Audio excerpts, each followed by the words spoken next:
Hotstar Specials உப்பு புளி காரம் அட்டகாசமான குடும்ப கலாட்டா web series now streaming on Disney Plus Hotstar. Periyar Maniamma Institute of Science and Technology, Tanjavur. Biotechnology with specialization in computer science and biology. Max Hair Clinic, India's leading hair regrowth experts. அண்ணன் தவறிட்டார். அண்ணன் தவறி 8 வருஷம் முடிஞ்சிருக்கு. அவருக்கு உடம்பு முடியாமல் இருந்து இறந்துட்டாங்க. அவர் உடம்பு முடியாமல் போகவே தான் இந்த ஒர்க்கை முழுசாகவே தனியாக எடுத்து பண்ண ஆரம்பித்தாங்க. எங்கள் ஃபேமிலியில் என் மாமனார் இந்த வேலை தான் பார்த்துட்டு இருந்தாங்க. அப்புறம் என் ஹஸ்பண்டு. அவருக்கு கொஞ்சம் முடியாமல் போச்சு. சரி, இந்த வேலையை முழுசாக நம்ம கற்றுக்கிட்டு செய்வோம், அவருக்கும் உதவியாக இருக்கும்னு சொல்லிட்டு இந்த வேலையை நான் கற்றுக்கிட்டேன். மனசுக்கு பிடிக்கலன்னா இந்த வேலையை லேடிஸ்லாம் செய்யவே முடியாது. இந்த வேலையை ஆம்பளைங்களே பண்ணுறதுக்கு திணற வேலை, இந்த வேலையை லேடிஸ் பண்ணுறாங்கன்னா எப்படி இருக்குமோ அந்த வேலைன்னு ஒரு யோசிப்பாங்க. இந்த இடத்துல இருக்கிறது அவரோட இருக்கிற மாதிரி ஒரு ஃபீல் எனக்கு. இந்த வேலை எனக்கு ரொம்ப பிடிச்சிருக்கு. நான் ஆரம்பத்துலேருந்து ரொம்ப சந்தோஷமாக செய்கிற வேலை இது. ஃப்ரெண்ட்ஸுங்க அவங்கள பார்த்து அப்போவே நான் இந்த ஏரியாவில் அவங்களாம் ரொம்ப கொஞ்சம் டீசென்டிவாக இருப்பாங்க. நம்ம இப்படி ரோட்டில் உட்காந்துக்க மாதிரி கொஞ்சம் அசிங்கப்படுவோம் தான். இப்போ எனக்குமே வீட்டில் என் மாமனார்லாம் எதுக்கு லேடிஸ் எங்கே கூட்டு உட்கார வச்சுருக்க, எதுக்கு சைக்கிள்லாம் ஓட்ட விட்டுற. ஆனால் என் ஹஸ்பண்ட் தான் சொன்னார், அவங்க பிளேட்டே ஓட்டுறாங்க, என் ஒய்ஃப் சைக்கிள் தானே ஓட்டுறா.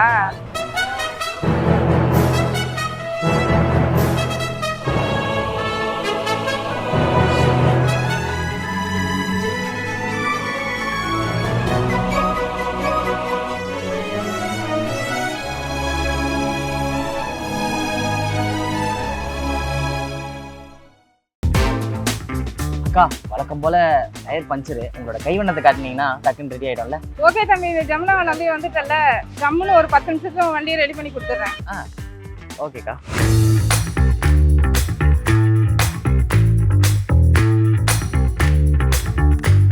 வணக்கம் பியூட்டிஸ் அண்ட் கியூட்டிஸ். இன்னைக்கு நம்ம ஐபிசி மங்கையில் யார் கூட அட்டிப்பட வந்திருக்கோம் தெரியுமா? அதுக்கு முன்னாடி இன்னொரு விஷயம் நடந்ததுங்க. காலையிலேயே ஷூட்டுக்கு கிளம்பி வந்தேன். வழக்கம் போல என் கார் பஞ்சரு. அப்போதான் தெய்வம் மாதிரி நம்ம அக்கா இருந்தாங்க. அக்கானா யாருன்னு தெரியாதா? வேற யாரு? நம்ம மெக்கானிக் ஜமுனா அக்கா தான். நம்ம சென்ட்ரல் மெட்ராஸ்ல இவங்களை தெரியாத ஆளே இருக்க முடியாதுங்க. அது மட்டும் இல்ல, முக்கியமா முகப்பேர் ஏரியால ஒரு பைக்கோ இல்ல காரோ 10 நிமிஷத்துக்கு மேல பஞ்சரா இருக்கவே முடியாது.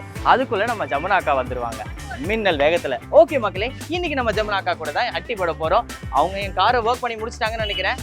உங்களுக்கும் அவங்களை பத்தி நிறைய தெரிஞ்சுக்கணும் தானே ஆசை இருக்குல்ல? சரி வாங்க நம்ம ஷோக்குள்ள போலாம். அக்கா முடிச்சிட்டீங்களா? சூப்பர் அக்கா. என் 10 நிமிஷம் உங்களுக்கு கொடுத்தேன்ல, அதே மாதிரி உங்க 10 நிமிஷம் எனக்கு தேவைக்கா. ஒரு 10 நிமிஷம் கொடுத்தீங்கன்னா நிறைய உங்களை பத்தி நாங்களும் தெரிஞ்சுப்போம். மக்கள் வேற வெயிட்டிங்ல இருக்காங்கக்கா. சரி வாங்க, இங்க வெயிலா இருக்கு, அங்க போய் உட்காந்து பேசலாம். போலாமே வாங்க. மெக்கானிக் ஜமுனாக்கா, ஃபர்ஸ்ட் ஆஃப் ஆல் உங்களுக்கு பெரிய ஒரு வாழ்த்துக்கள்க்கா. உங்களை பார்த்தா எனக்குமே சரி பயங்கர மோட்டிவேட்டிங்கா இருக்கு, எங்க ஆடியன்ஸுக்குமே சரி பயங்கர இம்ப்ரெசிவா இருக்கு. உங்க லைஃபே ரொம்ப சேலஞ்சிங்கா இருக்குல்லக்கா. அது எப்படி சொல்றதுன்னா, ஒரு பையனா இருந்து என்னாலேயே என் டயர் பஞ்சர் ஆச்சுன்னா அந்த ஜாக்கி எடுத்து அந்த டயரை கழட்டி இதெல்லாம் என்னாலே பண்ண முடியல. ஆனா நீங்க 2 வீலரா இருந்தாலும் சரி 4 வீலரா இருந்தாலும் சரி அசால்ட்டா பண்றீங்களா? எப்படிக்கா? நான் கத்துக்கிட்டது தான், இன்ட்ரெஸ்டோட கத்துக்கிட்டது தான். என் ஹஸ்பண்ட் கிட்ட கத்துக்கிட்டது. எங்க ஃபேமிலியில என் மாமனார் இந்த வேலை தான் பார்த்துட்டு இருந்தாங்க. அப்புறம் என் ஹஸ்பண்டு. இப்போ எனக்கு மேரேஜ் ஆனதுக்கப்புறம் சரி நம்மளும் இந்த வேலை கற்றுக்கலாம் பழகலாம் அப்படிங்கும்போது என் ஹஸ்பண்ட் எங்கேயுமே வெளியில் வேலைக்குன்னு விடலை. நான் அந்த ஆஃப்டர்நூன் டைமில் வீட்டில் இருக்கும்போது எனக்கு ரொம்ப போர் அடிக்கும். அதனால் நான் லஞ்ச் கொண்டு வந்தேன்னா இங்கேயே மார்னிங் டிஃபன் சாப்பிட கொண்டு வந்தாலும் அந்த கொஞ்சம் நேரம் இங்கே இருந்துட்டு போவேன். திரும்ப மதியானம் லஞ்சு கொண்டு வந்தேன்னா ஈவினிங் வரைக்கும் ஃப்ரீ தான். இங்கே இருந்து அவர் கூட கொஞ்சம் கொஞ்சம் சின்ன சின்ன வேலைகள்லாம் செஞ்சு அப்படியே பழகியாச்சு. அப்புறம் சரி, இந்த வேலை அவருக்கும் கொஞ்சம் முடியாமல் போச்சு. சரி, இந்த வேலையை முழுசாக நம்ம கற்றுக்கிட்டு செய்வோம், அவருக்கும் உதவியாக இருக்கும்னு சொல்லிட்டு இந்த வேலையை நான் கற்றுக்கிட்டேன். அதுவும் அண்ணன் கூட இருக்கிறதுனால இன்னும் சந்தோஷமா நீங்க. ஆமா, ரொம்ப சந்தோஷமா செய்யற வேலை தான் இது. இந்த வேலை இன்ட்ரெஸ்ட் இல்ல, மனசுக்கு பிடிக்கலன்னா இந்த வேலையை லேடிஸ்லாம் செய்யவே முடியாது. இது ரொம்ப இன்ட்ரெஸ்டோட அந்த நேக் தெரிஞ்சாதான் அந்த ஒர்க் பண்ண முடியும். கண்டிப்பாக்கா, ரொம்ப ஒரு ஹார்ட் ஒர்க். அதுவும் ஒரு கார் டயர்லாம் கழட்டுறதுன்றது சாதாரண விஷயமா சொல்லுங்க. அதை வர எடுத்து இதெல்லாம். அண்ட் இது எத்தனை வருஷமா பண்ணிக்கிட்டு இருக்கீங்க? எத்தனை இயர்ஸ் ஆஃப் எக்ஸ்பீரியன்ஸ்? இந்த வேலை கத்துக்கிட்டது 26 வருஷத்துக்கிட்ட ஆகுது. பட் நானா தனியா பண்ண ஆரம்பிச்சது 16 வருஷம் ஆகுது. அண்ணன் கூட சேர்ந்து பண்ணிட்டு இருந்தேன்னு சொன்னீங்களா? ஒரு காலகட்டத்துல நீங்க கத்துக்க ஒரு கட்டத்துக்கு மேல நீங்க அண்ணனை விட சூப்பரா பண்ண ஆரம்பிச்சிங்களா? இல்ல அந்த மாதிரி ஏதாவது நடந்திருக்கா? அது எப்படின்னா, இப்போ இந்த ஒர்க்கை பொறுத்த வரைக்கும் ஜென்ஸ் செஞ்சாங்கன்னா இந்த வேலை கரெக்டா இருக்கும்னு சொல்லிட்டு நம்பும். அவ்வளோ. அதே லேடிஸ் பண்ணும்போது இந்த வேலை வந்து ஆம்பளைங்களே பண்ணுறதுக்கு திணற வேலை, இந்த வேலையை வந்து லேடிஸ் பண்ணுறாங்கன்னா எப்படி இருக்குமோ அந்த வேலைன்னு ஒரு யோசிப்பாங்க. அதனால வந்து அதிக கவனம் எடுத்து ஒருத்தர் ஒரு குறை சொல்லக்கூடாதுன்ற மாதிரி நீட்டாக பண்ணுறதுனால ஒர்க் அவரோட கொஞ்சம் நல்லாவே பண்ண ஆரம்பிச்சிட்டேன் அந்த வேலையை. நாங்கள் இது வரைக்கும் யாரும் அந்த மாதிரி குறை சொல்லலை. கண்டிப்பாக நீங்கள் சொன்ன ஒரு பாயிண்ட் சூப்பரான பாயிண்ட். யூஸ்வலாக பசங்கனாலே ஒரு மெஸ்ஸியான பர்சன்ஸ் தான். நம்ம ஆமாம், பண்ணாலே ஒவ்வொரு வேலையும் அங்கே இதை முடிச்சுமா நம்ம நல்லாவே பண்ணா கூட நம்ம நல்லா அந்த லேடிஸ் பண்ணாங்களே எப்படி இருக்குமோ அப்படின்னு ஒரு யோசனை வரும் இல்லைங்களா? அந்த யோசனை வரக்கூடாது. அவங்க எடுத்துட்டு போனா கொஞ்சம் நாளைக்கு அவங்க நிம்மதியா அந்த வண்டியை ஓட்டணும், பர்ஃபெக்டா பண்ணணும் வேலை. சரிக்கா, இப்போ அண்ணன் என்ன பண்ணிட்டு இருக்காரு? அண்ணன் தவறிட்டாரு. அண்ணன் தவறி 8 வருஷம் முடிஞ்சிருக்கு. அவருக்கு உடம்பு முடியாம இருந்து இறந்துட்டாங்க. அவர் உடம்பு முடியாம போகவே தான் இந்த ஒர்க்கு முழுசாவே தனியா எடுத்து பண்ண ஆரம்பிச்சாங்க. அப்போ இப்போ உங்க ஃபேமிலியே நீங்க தான் பாத்துக்கிறீங்களா? ஆமா, என் ஃபேமிலியை நான் தான் பாத்துக்கிறேன். உங்களுக்கு பசங்க எத்தனை பேருக்கா? 2 பொம்பளை பசங்க. அதாவது கணவர் தவறுனதுக்கு அப்புறம் ஒரு மனைவி எடுத்து பண்றதுன்றது ரொம்ப ஒரு ரேரான ஒரு விஷயம் தான். நிறைய பேர் அப்படி பண்ண மாட்டாங்க. ஒரு சிங்கிள் மதரா, அதாவது ஒரு தனி பெண்மணியா இருந்துக்கிட்டு நீங்க உங்க ஃபேமிலியும் பாத்துக்கிறீங்க. அதுவும் மட்டும் இல்லாம இது ஒரு சேலஞ்சிங்கான தொழில் வேற. இதை நீங்க எப்போ வேணா நினைச்சிருந்தா அதை விட்டுட்டு வேற எது ஆப்ஷனை சூஸ் பண்ணிருக்கலாம். ஆனா அதை விடாம நீங்க இன்னமும் அதை கண்டினியூ பண்ணிட்டு இருக்கீங்களே, அதுக்கு என்ன இருக்கும் காரணம்? அதுக்கு காரணம் வந்துட்டு எனக்கு வந்து இந்த வேலை ரொம்ப பிடிச்சிருந்தது. என் ஹஸ்பண்டோட வேலை வேற, அவங்க இந்த இடத்துல இருக்கிறது வந்து அவரோட இருக்கிற மாதிரி ஒரு ஃபீல் எனக்கு. 2வது வந்து வெளியில போனா கை கட்டி ஒருத்தர் திட்ட பேச வந்து நம்மளுக்கு வந்து ரொம்ப வணங்கி போய் வேலை செய்யணும். அது எனக்கு பிடிக்கல. இது வந்து என்னோட தொழில் இல்லைங்களா, என்ன தேடி தானே கஸ்டமர்ஸ் வராங்க. அதனால இந்த வேலை எனக்கு ரொம்ப பிடிச்சிருக்கு. நான் ஆரம்பத்துல இருந்து ரொம்ப சந்தோஷமா செய்யற வேலை இது. ஓகே, இந்த வேலையை இந்த ஐயோ இது கஷ்டமா இருக்கேன்னு இது வரைக்கும் ஃபீல் பண்ணதில்லை. அப்படி ஃபீல் பண்ணா இந்த வேலை பண்ணவே முடியாது. நான் ரொம்ப சந்தோஷமா செய்யற வேலை, அதனால ரொம்ப பிடிச்சும் செய்யற வேலை இது. சரிக்கா, இது ஒரு இவ்வளவு சேலஞ்சிங்கான ஒரு ப்ரொஃபஷன். இது உங்களை வந்து பப்ளிக் எப்படி சப்போர்ட் பண்றாங்க? ஏன்னா வந்து ஒரு மேல் மெக்கானிக்ன்றது ஒரு காமனான விஷயம், நிறைய பேர் பார்த்துருப்பாங்க, சகஜமா இருந்திருக்கும். ஒரு ஃபீமேல் மெக்கானிக்கா இருந்துகிட்டு அவங்க உங்களை எப்படி ட்ரீட் பண்றாங்க, இல்லை எப்படி பாக்குறாங்க, அவங்க கண்ணோட்டம் எப்படி இருக்கு? மரியாதை தான் பார்க்குறாங்க, ரொம்ப மரியாதை. ஏன்னா லேடிஸ் இந்த வேலை செய்கிறாங்கன்னும் போது ஐயோ எங்கள் வீட்டில் இருக்கிற லேடிஸ்லாம் வந்து சமைக்கிறதுக்கே ஒரு வீட்டு வேலை செய்கிறதுக்கே இவங்க கஷ்டப்படுறாங்க. நீங்கள் வந்து இவ்வளோ தூரம் வந்து ரொம்ப ஒரு ஆம்பளை மாதிரி கஷ்டப்படுறீங்களே அப்படின்னு. அதே மாதிரி நான் செய்கிற வேலை வந்து இந்த வண்டி இதுக்கு முன்னாடி ஒரு மெக்கானிக் ஷெட்டில் விட்டேன், இந்த வீலை தூக்கி மாட்டுறதுக்கே அந்த பையன் ரொம்ப கஷ்டப்படாமல் லேடிஸாக இருந்து நீங்கள் எப்படி பண்ண போகிறீங்கன்னு யோசித்தேன். அவன் என்னோட உதவி எதிர்பார்த்தான். ஆனால் நீங்கள் யாரோட உதவியுமே இல்லாமல் அசால்ட்டாக கட்டி அசால்ட்டாக மாட்டீங்களே, ரொம்ப டேலண்டிவ், எத்தனை வருஷமா அந்த ஒர்க் பண்ணுறீங்கன்னு எல்லாருமே பாராட்டிட்டு தான் போகிறாங்க. அந்த வேலையில் யாரும் எந்த இதுவும் வந்து ஒரு இழிவாக பேசுகிறதோ ஒரு கஷ்டப்படுறதோ கிடையாது. அவங்க வந்து அவங்களோட புகழ்ச்சியில தான் இன்னும் கொஞ்சம் நம்மளுக்கு வந்து உடம்புக்கு வந்து ஒரு எனர்ஜி வந்த மாதிரி இருக்கும். அவங்கள ஊக்குவிக்கிறதுனால தான் நீங்க வந்து மேலும் மேலும் வந்து ஆமா. சரிக்கா, இப்போ பப்ளிக்லாம் இவ்வளவு சப்போர்ட்டிவா இருக்காங்க. ஆனா இந்த சொந்தக்காரங்க, இந்த ஃப்ரெண்ட்ஸ்னு 4 பேர் 4 விதம் பேசுறதுக்குன்னே இருப்பாங்கல்ல, அவங்க எல்லாம் உங்களை எப்படி சப்போர்ட் பண்றாங்க? என் வீட்டுல அம்மா தம்பிங்க என்னோட ரிலேஷன்ல வந்து எனக்கு வந்து எல்லாமே வந்து இந்த வேலை செய்யறதுக்கு ஊக்குவிக்க தான் செய்யறாங்க, சந்தோஷப்பட தான் செய்யறாங்க. ஒரு பொண்ணா இருந்து இந்த வேலை செய்யறாங்கன்னு. ஆனா என் ஃப்ரெண்ட்ஸுங்க வந்து அவங்கள பார்த்து அப்பவே நான் இந்த ஏரியால அவங்களாம் ரொம்ப கொஞ்சம் டீசென்டிவா இருப்பாங்க. நம்ம இப்படி ரோட்ல உட்காந்துக்க மேலே கொஞ்சம் அசிங்கப்படுவேன் தான். ஃபர்ஸ்ட்லாம் வந்தாங்கன்னா ஓடி ஒளிவேன். ஆனா இப்பெல்லாம் அப்படி கிடையாது. இப்பனா ஏன்னா இதனால வந்து நல்லா புகழ்ச்சியா தான் இருக்கேன். நான் இந்த ஒர்க் பண்ணாலும் இதை வந்து ஒரு பெருமையா தான் நினைக்கிறேன். கௌரவமா தான் நினைச்சு இந்த தொழில் பண்றேன். அதனால இப்ப யார் வந்தாலும் ஓடி ஒளியறதெல்லாம் கிடையாது.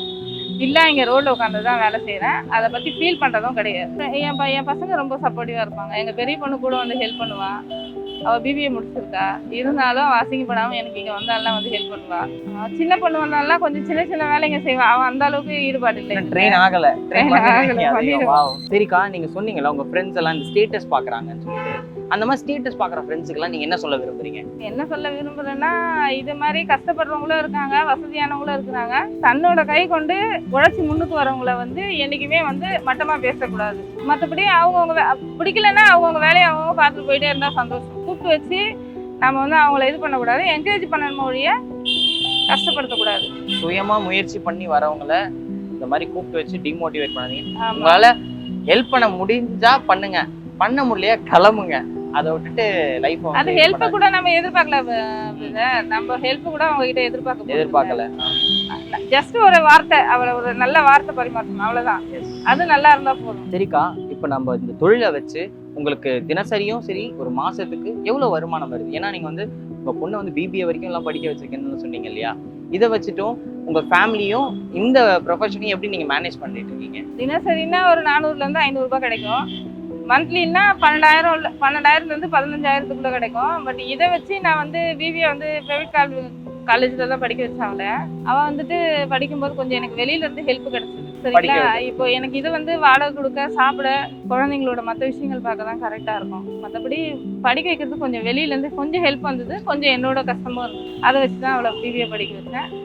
சின்ன வந்து +2 நீட்டா, அதுக்கப்புறம் அவளுக்கு இன்ட்ரெஸ்ட் இல்லைன்னு சொல்லிட்டா படிக்கிறதுக்கு. இப்போ வேலைக்கு போயிட்டு இருக்காங்க. அப்படியா? இப்போ ஒர்க் பண்ணிட்டு இருக்காங்களா? பெரிய பொண்ணுக்கு மேரேஜ் ஆகி ஒரு குழந்தை இருக்கு. உங்க வாழ்க்கையிலேயே ஒரு மறக்க முடியாத தருணம், இந்த தருணத்துல நான் என்ன கண்டு நானே பெருமைப்பட்டேன் அப்படின்னா எந்த தருணமா இருக்கு? 2 பிரதர்ஸ் வந்து எபிசட் வண்டியை எடுத்துட்டு வந்தாங்க கடைக்கு. அது வந்து சென்டர்ல ஆணி குத்தி சைட்ல போயிட்டு அந்த பீடிங் சைட்ல சில்லா குத்திடுச்சு அந்த ஆணி. இது அவ்வளவுதான், டயர் கண்டம் தூக்கி தான் போடணும். ஒண்ணு போட்டா டியூப் போடணும், இல்லை டயரை தூக்கி போடணும். அப்படின் போது அவங்களுக்கு வந்து டியூப் போடுறதுக்கு விருப்பம் இல்லை, அது டியூப்லெஸ் டயர். சரின்னு என் ஹஸ்பண்ட் என்ன பண்ணாரு, கழட்டி ஓட்டினாலும் இது நிற்காது, சரிப்படாதுன்னா சரின்னு சொல்லிட்டு கழட்டிட்டோம். கழட்டிட்டு நான் என்ன பண்ணேன், நான் ஒட்டி பார்க்குறேன், ஒன்ஸ் நான் ஒட்டி பார்க்குறேன் இது கரெக்டாக ஃபிக்ஸ் ஆகும்னு சொல்லிட்டு நம்ம டியூப்லெஸ் ரோஃப் இல்லாமல் நார்மல் டியூப் ஓட்டுற அந்த ஸ்டிக்கர் வச்சு அது ஃபுல்லாக நாங்கள் வந்து தேய்ச்சிட்டு ஒட்டி கொடுத்தேன். நான் ஃபர்ஸ்ட் டைம் ஒட்டும் போது எக்ஸ்ட்ரா 2 ஹோல்ஸ் இருந்தது. திரும்ப அதை பிரிச்சுட்டு பெருசாக போட்டு ஓட்டினேன். அக்கா இது மட்டும் நின்றுச்சுன்னா உங்கள் கடையை நான் மறக்கவே மாட்டேங்க்கா, இனி வாழ்நாளில் உங்கள் கடையில் தாங்க என் வண்டிக்கு பஞ்சர் போடுவேன், கிரேட்க்கா நீங்கன்னு சொல்லிட்டு அவன் சொல்லிட்டு இருக்கும்போது தேய்ச்சி ஓட்டினேன். பர்ஃபெக்டாக அது ஃபிக்ஸ் ஆகிடுச்சு. ஃபிக்ஸ் ஆனோன்னா அவன் ரொம்ப சந்தோஷம். அக்கா கிரேட்டுன்னு சொல்லிட்டு அவன் அவ்வளோ இது பண்ணான். அந்த நிமிஷம் வந்து ரொம்ப சந்தோஷப்பட்டேன் நான். என் ஹஸ்பண்டே இது வேலைக்கு ஆகாதுன்னு சொன்னாரு, பட் நான் செய்யறேன்னு செஞ்சு சக்சஸ் ஆச்சு. சூப்பர்ல, செம்ம. அதுக்கப்புறம் அவரு இங்கதான் வராரு நம்ம கடைக்கு தான் ரெகுலரா? ஆமா. சரிக்கா, உங்களுக்கு எப்பெல்லாம் வந்தா நம்ம கடையில வந்து அவைலபிளா இருப்பீங்க? உங்க ஒர்க் டைமிங்ஸ் எல்லாம் என்ன? டைமிங் வந்துட்டு மார்னிங் வந்தேன்னா கொஞ்ச நேரம் ஒரு 12 மணி வரைக்கும் இருந்துட்டு வீட்டுக்கு போயிடுவேன். திருப்பி ஈவினிங் 4 o'clock வருவேன். இதுக்கு நடுவில் வந்து பஞ்சர்னு கால் பண்ணாங்கன்னா, என் நம்பர் கால் பண்ணாங்கன்னா கண்டிப்பா வந்து பண்ணி தருவேன். ஓகே, உங்க நம்பர் கடையில இருக்கும், அதை டோர்ல எழுதியிருக்கேன். 2வது வந்துட்டு நைட் டைம்ல யாருன்னா ஃபேமிலியா இல்லைன்னா இந்த ஃபுட் ஆப்ல ஒர்க் பண்றவங்க எல்லாம் கஷ்டமா மாட்டிக்கிட்டாங்கன்னா 2 மணி 3 மணி என்னால வந்து பண்ணி கொடுத்துருப்போம். ஃபோன் பண்ணாங்கன்னா ஃபோன் எடுத்து பண்ணி கொடுத்துருப்போம். என் பசங்க கேட்டாங்கன்னா கூட அவங்கள நம்மள மாதிரி கஷ்டப்படுறவங்க, இதுக்கு ஹெல்ப் பண்ணியே ஆகணும் அப்படின்னு சொல்லிட்டு நான் வந்து பண்ணி தருவேன். பேசிக்கா இந்த மெக்கானிக் ஃபீல்டு வந்து ஒரு மேல் டாமினேட்டிவான ஒரு ஃபீல்டு. ஸோ வந்து ஒரு ஃபீமேல் மெக்கானிக்கா உங்களை இந்த மேல் டாமினேட்டிவான பர்சன்ஸ்லாம் வந்து எப்படி பாக்குறாங்கன்னு நீங்க நினைக்கிறீங்க? அதாவது உங்களை ஒரு த்ரெட்டா பாக்குறாங்களா, நீங்க இல்ல உங்களுக்கு சப்போர்ட்டிவா இருக்காங்களா? சப்போர்ட்டிவா தான் இருக்காங்க கண்டிப்பா. அவங்களுக்கு சப்போர்ட்டிவா தான் பாக்குறாங்க எனக்கு தெரிஞ்சு. நான் வந்து ஏதாவது உடம்பு முடியல லீவ் போட்டால் கூட ஏமா வரல, கரெக்டாக கடைக்கு வந்துருமான்னு எனக்கு சப்போர்ட் பண்ணுறவங்க தான் இருக்காங்க.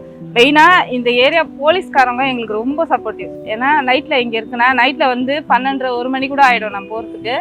எங்கேயா வண்டி பஞ்சர் ஆனால் கூட அந்த மாதிரி அந்த லேடிஸ் இருப்பாங்க பாருங்கன்னு சொல்லிட்டு வண்டி கூட்டின்னு வந்து விட்டுட்டே போவாங்க.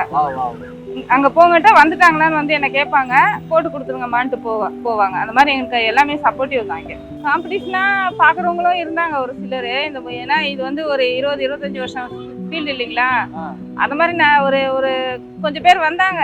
பட் அவங்களாம் இருந்த இடம் தெரியாமல் போயிட்டாங்க.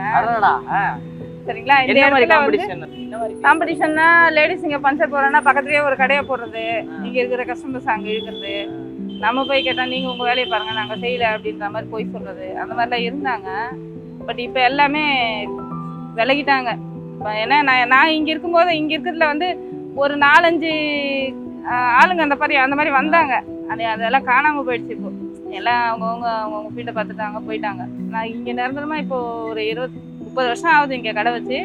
நான் வந்து 98லேருந்து இங்கே நிரந்தரமா இருக்கிறது நாங்க தான். வரவங்கலாம் வருவாங்க போவாங்க, நாங்க தான் இங்க நிரந்தரம். ஆனா எங்களுக்கு வந்து சப்போர்ட்டிவ் வந்து நிறைய பேர் பண்றாங்க. ஏன்னா லேடிஸ்னாலும் சூப்பரா ஒர்க் பண்றாங்க அப்படின்னு சொல்லிட்டு நிறைய சப்போர்ட்டிவ். நிறைய பேர் வந்து இந்த சிங்கப்பெண்ணை பாட்டுலாம் பாடி கிண்டல் பண்ணிட்டு போவாங்க. அந்த டைமுக்கு வந்து ஒரு ரொம்ப சந்தோஷமா இருக்கும். ஆஹா, நம்மள இந்த அளவுக்கு இது பண்றாங்களே, என்கரேஜ் பண்றாங்களேன்னு அந்த பாட்டெல்லாம் பாடி எங்க வர கஸ்டமர்ஸ் ரியலி சிங்கப்பெண் நீங்க தான்மா அப்படின்னு சொல்லிட்டு அந்த பாட்டுலாம் பாடி என்கரேஜ் பண்ணுவாங்க. சூப்பர். நிறைய பேர் சொல்லியிருக்காங்களா? ஆமா, கண்டிப்பா நிறைய பேர் பார்த்துட்டு இருக்கிறவங்களும் அதான் நினைச்சிட்டு இருப்பாங்க, உண்மையான சிங்கப்பெண் நீங்க உட்காந்துட்டு இருக்காங்களா. சிங்கப்பெண்ணே ஆணினமே உன்னை வணங்குமே. அக்கா, உண்மையாவே உங்க லைஃபோட ஸ்டோரி எல்லாம் கேட்கும்போது எனக்கு அப்படிதான் இம்ப்ரெசிவா இருந்தது. அண்ட் இன்னொரு கேள்வி உங்ககிட்ட கேட்கணும்க்கா. ஸோ பேசிக்கா வந்து உங்களோட ஃபீல்டு நீங்க ஒரு கலக்கிட்டு இருக்கீங்களே, இந்த மாதிரி நிறைய பெண்கள் அவங்களுக்குமே வந்து நிறைய ஆசைகள் இருக்கும், நிறைய ப்ரொஃபஷன்ஸை சூஸ் பண்ணணும்னு ஆசைகள் இருக்கும், இல்லை அவங்களுக்கு பிடிச்ச விஷயங்கள் பண்றதுக்கே வந்து நிறைய பேர் ரெஸ்ட்ரிக்ட் பண்ணிக்கிட்டு இருக்காங்க. அந்த மாதிரி பெண்களுக்கு நீங்க என்ன சொல்ல விரும்புறீங்க? அதே மாதிரி அவங்க ரெஸ்ட்ரிக்ட் பண்றாங்கல்ல, அவங்களுக்கும் நீங்க என்ன சொல்ல விரும்புறீங்க? பெண்கள் வந்துட்டு வேலை செய்யணும் தானா சுயமா வருமானம் ஈட்டணும்னு நிறைய பேர் நினைக்கிறாங்க. பட் எந்த ஒர்க்காக இருந்தாலும் அது வந்து மனசுக்கு சந்தோஷமா ஒரு ஈடுபாடோட செஞ்சோன்னா எந்த ஒர்க்காக இருந்தாலும் சக்ஸஸ்ஃபுல்லாக செய்யலாம். ரெண்டாவது வீட்டில் வந்து தடை இருக்குன்னா, இப்போ எனக்குமே வீட்டில் வந்து என் மாமனார்லாம் வந்துட்டு எதுக்கு லேடிஸ் எங்கே கூட்டு வந்து உட்கார வச்சிருக்க, எதுக்கு இந்த சைக்கிள் ஓட்டுறாங்க அப்படின்லாம் கேட்டார். அப்போல்லாம் வந்துட்டு இந்த ஸ்கூட்டி பைக்லாம் ஓட்ட தெரியாது எனக்கு. சைக்கிள்னா கொஞ்சம் லாங் வீடுன்றதுனால லஞ்ச் கொண்டு வருவேன் எங்கள் ஹஸ்பண்டுக்கு. எதுக்கு சைக்கிள்லாம் ஓட்ட விடுற, எதுக்கு அந்த பொண்ணை கொண்டு வந்து இங்கே உட்கார வச்சிருக்க, அவங்க வீட்டோடு இருக்கட்டும்னாரு. ஆனால் என் ஹஸ்பண்ட் என்ன சொன்னார், அவங்க பிளேட்டே ஓட்டுறாங்க, என் ஒய்ஃப் சைக்கிள் தானே ஓட்டுறா, இருக்கட்டும்ப்பா அப்படின்னு சொல்லிட்டு அவர் கொஞ்சம் என்கரேஜ் பண்ணார். பட் அவருமே வெளியில் வேலைக்கு போக வேண்டாம், இங்கே என்னோட இருந்தால் போதும்னு நினச்சார். ஏன்னா நாங்கள் லவ் மேரேஜ், எப்போவுமே கூட இருக்கணும்னு எதிர்பார்ப்பாரு. அதனால வந்துட்டு அவரோடு இருக்கும்போதே அப்படியே சரி எனக்கும் வந்து ஏதாவது ஒரு டைம் பாஸ், ஏதாவது போர் அடிக்காமல் இருக்கிறதுக்கு ஏதாவது ஒன்று கற்றுக்கணும்னு சொல்லிட்டு கற்றுக்கிட்டேன் இந்த வேலையை நான். ரெண்டாவது வந்து இந்த வேலை வந்து நான் செய்யும்போது என் ஹஸ்பண்டே பொறாமப்படுற அளவுக்கு நல்லா செய்ய ஆரம்பிச்சாச்சு. அவரே வந்து நம்மளை விட இவன் மிஞ்சிட்டாலே அப்படின்ற மாதிரி நினைக்கிற அளவுக்கு வந்தாச்சு. அவரை வந்து பெருமைப்படுத்திட்டீங்க. ஃபைனலா அவர் ரொம்ப சந்தோஷமா இருப்பாரு கண்டிப்பா நீங்க சொன்ன மாதிரியே. அண்ட் ஒன்ஸ் அகெயின் ரொம்ப தேங்க்யூ. இதுல எவ்வளவு வாழ்த்துக்கள் சொன்னாலுமே ஈடுவராது. உங்களை வச்சு நிறைய பேர் இப்போ இன்னைக்கு வந்து இம்ப்ரெஸ் ஆகிருப்பாங்க. உங்களோட எக்ஸ்பீரியன்ஸ், உங்களோட நிறைய அனுபவங்கள் எல்லாம் நீங்க பகிர்ந்துக்கும் போது அதை பார்க்கும் போதே எங்களுக்கு வந்து ரொம்ப அடுத்து நம்மளும் இந்த மாதிரி ஏதோ ஒன்று சாதிக்கணும்டா வாழ்க்கையில அப்படின்ற மாதிரி சாதிக்கணும். இல்லைன்னா லேடிஸ் வந்துட்டு எந்த ஒர்க்கா எடுத்தாலும் இது நம்மளால முடியாதுன்னு நினைக்கவே கூடாது. இது நம்மளால முடியும், அதுக்கான அந்த உத்திகள் சொல்லுவாங்க, அந்த நேக்குன்னு சொல்லுவாங்க. இப்போ ஒரு வேலை வந்து ஈஸியா, நானும் ஒரு சமயம் இங்கே ஒர்க் பண்ணும்போது ஒரு லேடிஸே ஒரு டயரை கைட்டாங்க, நாங்கள் கைட்ட மாட்டோமானா, ஆனால் தோத்து தான் போனாங்க அவங்க. அதில் உங்களால் முடியாதுன்னு சொன்னேன், ஆனால் அவங்க அதில் தோத்து தான் போனாங்க. ரெண்டாவது அவங்கக்கிட்ட அந்த ரிவரை வாங்கி கொடுங்கன்னு சொல்லிட்டு நான் கழட்டும் போது அது ஒன்றுத்தையும் அவங்க வாட்ச் பண்ணாங்க. இதுலேயும் வந்து ஒரு அட்ஜஸ்ட்மெண்ட் இருக்குது, ஒரு நேக் இருக்குது. அது பார்த்தா தான் வந்து கரெக்டாக புரியும். சும்மாலாம் ஒரு டயரை வந்து யாருமே அவ்வளோ ஈஸியாக கைட்ட முடியாது. இப்படி செய்யறாங்களா இவங்க அப்படின்னு சொல்லிட்டு அவங்க உடம்புல பவர் இருந்தா மட்டும் இந்த வேலை முடியாது. நல்ல வில் பவரும் வேணும், நிறைய திறமையும் வேணும். சூப்பரா சொன்னீங்கக்கா. இந்த வாரம் வந்து உங்க கூட நாங்க வந்து நிறைய பேசி பகிர்ந்துக்கிட்டோம். ரொம்ப நன்றி அதுக்கு. மக்களுமே செம்ம ஹாப்பியா இருப்பாங்க. ஸோ எஸ் மக்களே, இப்போ நம்ம கூட இருக்கிறது வந்து மெக்கானிக் ஜமுனா அக்கா. இவங்களை பத்தி நிறைய விஷயங்கள் நம்ம இன்னைக்கு தெரிஞ்சிருப்போம். இதே மாதிரி ஒரு சூப்பரான எபிசோட்ல திரும்ப வந்து உங்களை சந்திக்கிறேன். Until then, bye from VJ Street. Hotstar Specials உப்பு புளி காரம் அட்டகாசமான குடும்ப கலாட்டா web series now streaming on Disney Plus Hotstar. Periyar Maniamma Institute of Science and Technology, Thanjavur. Biotechnology with specialization in computer science and biology. Max Hair Clinic, India's leading hair regrowth experts.